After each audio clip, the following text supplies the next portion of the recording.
Vesuva is an island caught between two worlds, one shaped by the dreams of its future and another anchored in the weight of its past.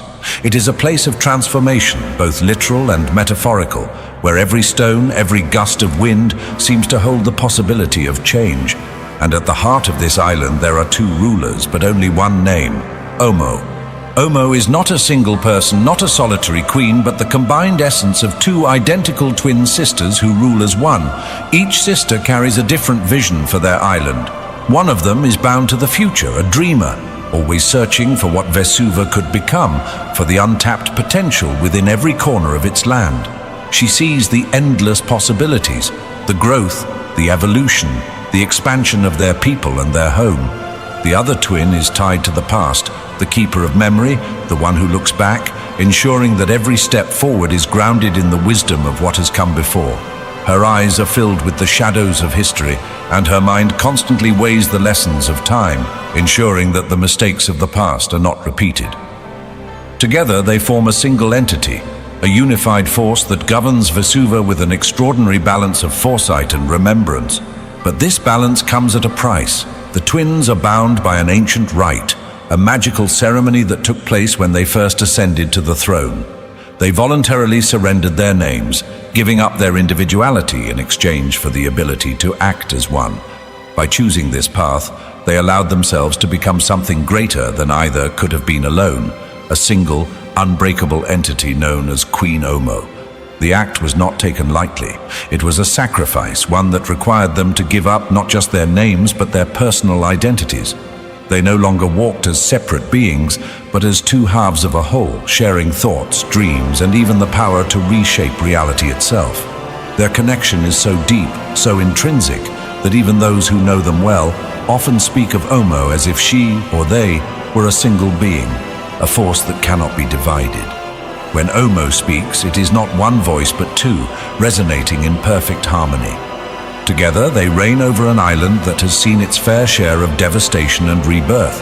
The Rift Era, a time of violent upheaval, left Vesuva in ruins, a broken shell of its former self. The island was shattered, its people scattered, and the once vibrant land reduced to a landscape of chaos. But Omo did not let Vesuva fall into despair. They were the architects of its reconstruction, using their powers to rebuild the island piece by piece, restoring what was lost. They did not just restore the physical structures of Vesuva, they breathed life back into its spirit. They gathered their people, united them with a shared purpose, and together they forged a new future for the island.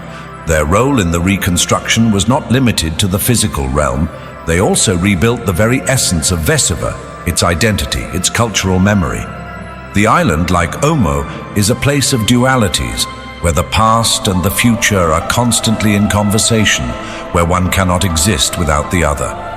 Omo ensured that the lessons of the past would not be forgotten, that the stories of those who had lived and loved and fought before would guide the decisions of those who came after. The future was important, but so too was the past. Without history, there could be no progress. Without memory, there could be no vision. And yet, for all their wisdom and power, Omo's reign is not without its challenges. The very act of reshaping the past and the future, of holding two conflicting timelines in their minds, requires constant vigilance. Their powers are not limitless. They are bound by the laws of nature and magic, and even the strength of their bond has its limits. The flowstone, the mineral that they command and reshape at will, is a vital resource, a source of power that sustains them. It is both a blessing and a curse. Flowstone is capable of great things, but it is also volatile, unpredictable. Omo must constantly guard against its potential to spiral out of control, to become something that threatens to undo all they have worked to build. The wards they have placed around Vesuva are another line of defense. These protective barriers keep the island safe from outsiders, from those who might seek to exploit its power or disrupt its delicate balance. Omo knows that Vesuva is a place of immense potential, a place where reality itself can be shaped by will and intention. But they also know that such power attracts danger. There are those who would come to Vesuva to take what they cannot create, to steal the magic that flows through its veins. And so, Omo remains ever watchful, ever vigilant, ensuring that the island and its people remain untouched by the hands of those who would destroy them. In their isolation, in their shared name and purpose, Omo has become something of a legend in the world of Dominaria. The twin sisters who are not twins at all, the rulers who share a single identity, the queens who have rebuilt an island from the ashes. They are a symbol of unity, of the strength that comes from working together, of the power of vision and wisdom in equal measure. Yet, despite their strength, there is an underlying sadness in their reign. The cost of their bond is not just the loss of their names, it is the loss of the possibility of individuality, the inability to ever fully experience the world as a separate person. They are bound to each other, and in that bond they find strength, but also a kind of solitude. They may rule an island, but they rule as two halves of a whole, never truly able to experience the world through their own eyes. And so, as they watch over Vesuva, as they dream of the future and remember the past, Omo continues their rule with the quiet understanding that their sacrifice, their shared identity, is both their greatest strength and their greatest burden. They are queens, yes, but they are also something else entirely. Two souls united in purpose and bound by magic, carrying the weight of an island and its future on their shoulders.